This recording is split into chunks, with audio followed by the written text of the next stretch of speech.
नमस्कार, मेरा नाम वंदना है और आज हम बात करेंगे एल्विश यादव की।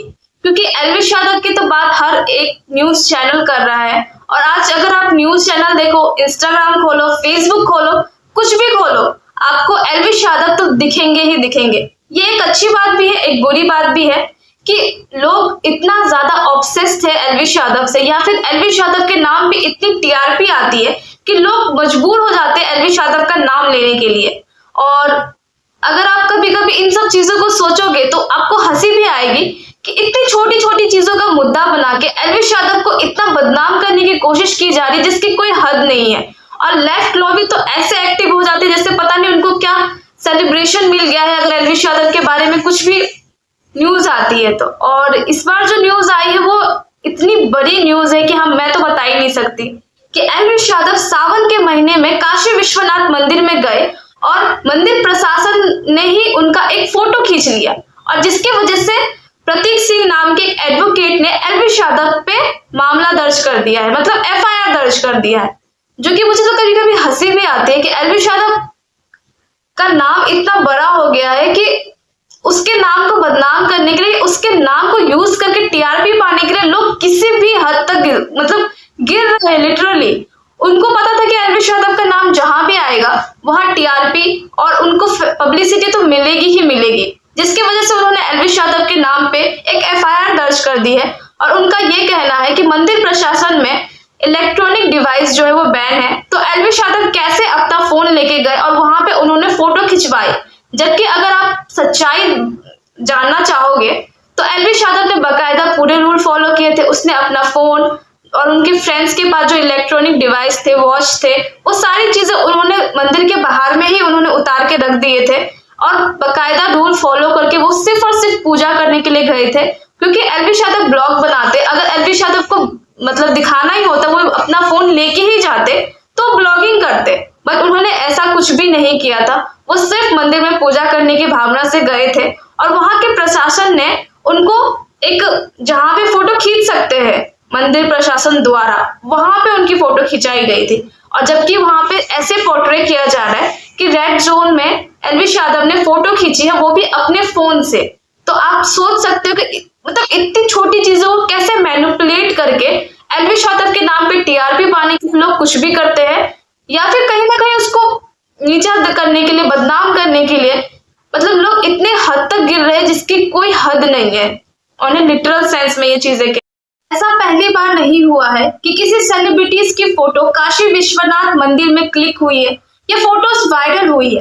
आप पहले भी देख सकते हैं बहुत सारे बड़े बड़े सेलिब्रिटीज हैं जिनकी फोटोज क्लिक हुई है, वहां पे फोटोज वायरल हुई है, उन्होंने अपने सोशल मीडिया हैंडल्स पे अपडेट की है, बट तब किसी ने भी कोई मुद्दा नहीं उठाया। इसमें बड़े बड़े सेलिब्रिटीज का भी नाम है, जैसे कि काजल, अजय देवगन, रणबीर कपूर, आलिया भट्ट की तो मूवी की शूटिंग भी वहां पे हुई है, राजकुमार राव हो गए, ये बहुत सारे ऐसे पॉलिटिशियन है जिन्होंने वहां पे फोटोज क्लिक करवाई है।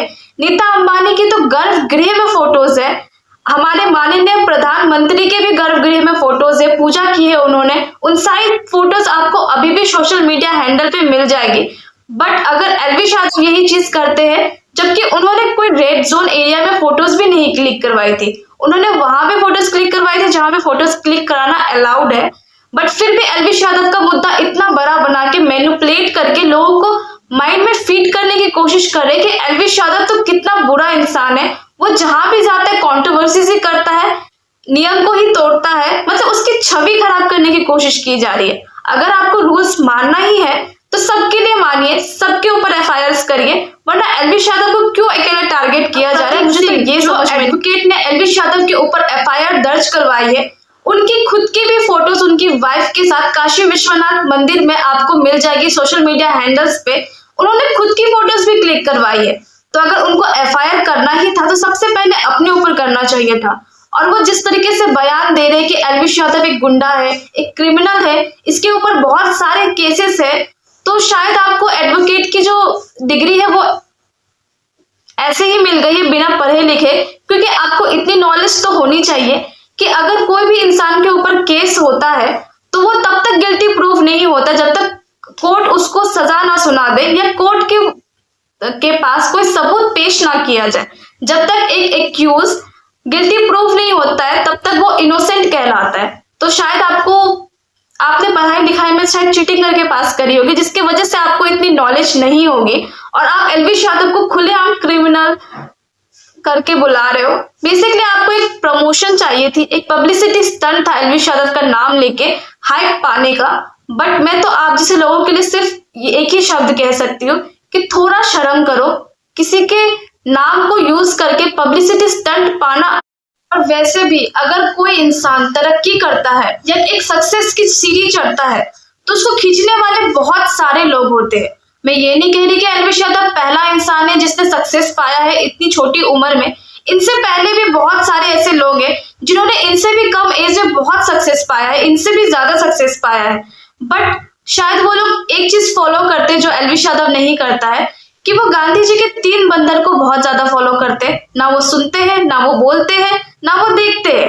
बट अगर आप सक्सेसफुल हो और आप अपना एक वॉइस रखते हो, आप अपने लिए स्टैंड लेना जानते हैं, सही चीजों के लिए स्टैंड लेना चाहते हो, आपका एक पॉइंट ऑफ व्यू शेयर करने के लिए, तो आपको बहुत दिक्कत होने वाली है। आप पहले से ही प्रिपेयर हो जाए। और ये सारी चीजें एलविश यादव को भी पता है कि जिस तरीके से वो हिंदुज्म का सपोर्ट करते हैं, हिंदुज्म के लिए लड़ते हैं, या फिर सही को सही और गलत को गलत बोलना जानते हैं डंके की चोट पे, यही सारी चीजें उनके खिलाफ जारी है और उनको इतना सारा प्रॉब्लम फेस करना पड़ रहा है। हर एक दूसरे दिन उनका नाम किसी न किसी विवाद में आ जाता है, किसी न किसी केस में आ जाता है और उनके नाम पे टीआरपी भी बहुत आते हैं, जिसकी वजह से न्यूज चैनल हर एक चीज भूल के उनका जो नाम है वो यूज करके अपनी पब्लिसिटी, अपनी टीआरपी के लिए कुछ भी न्यूज चला रहे हैं, जो कि बहुत ही शर्मनाक बात है। और इसीलिए हमारे देश की जो न्यूज है उनका स्तर इतना गिर गया है। आजकल न्यूज चैनल बहुत सारे लोग देखना भी पसंद नहीं करते। और वैसे भी अगर आप हिंदुज्म को सपोर्ट करते हो तो आपके लिए बहुत ज्यादा मुश्किल आ जाती है, क्योंकि अगर आप दूसरे धर्म के लोगों को देखो तो वहां पे ना बहुत यूनिटी होती है। वो लोग बहुत ज्यादा सपोर्ट करते हैं अपने लोगों को। अगर कोई सही भी होता है, गलत भी होता है, फिर भी वो लोग अंधा सपोर्ट करते हैं। बट अगर हम हिंदुज्म की बात करें या सनातन धर्म की बात करें तो यूनिटी बहुत कम है। 1-2 जने हैं जो सपोर्ट करते हैं, जो स्टैंड लेने की कोशिश करते हैं और उनको बहुत चुनिंदा लोग फॉलो करते हैं, जिसके लिए क्या होता है कि उन लोगों के पास एक बहुत अच्छा ऑप्शन होता है इन लोगों को दबाना, क्योंकि सपोर्टर्स बहुत कम है तो ये लोग उनको दबा आराम से सकते हैं। और वो लोग हमेशा से गेम खेलते हैं कि जो लोग स्टैंड लेते हैं उनको खुद इतना बदनाम कर दिया जाए, उनको खुद विवादों में इतना फंसा दिया जाए कि वो स्टैंड लेना तो दूर की बात है, वो अपने ही चीजों में इतनी उलझे रह जाए कि वो और किसी चीज पे काम कर ही ना पाए, वो अपने ही अस्तित्व को बचाने में लग जाए। तो यही सारी चीजें एलविश यादव के साथ भी हो रही है। उनका नाम खराब किया जा रहा है, उनको विवादों में उलझाया जा रहा है, ताकि वो इन सब चीजों को छोड़ के अपने ही चीजों में, अपने ही केस, अपने मुकदमे, अपने अस्तित्व को सही करने में इतना उलझ जाए कि और कोई चीजें करने के पास उनके पास समय ही ना हो और वो हार मान के ये सारी चीजें स्टैंड लेना हो या फिर लोगों को मतलब मोटिवेट करना हो, अपने धर्म के लिए बात करना हो, वो सारी चीजें छोड़ दे।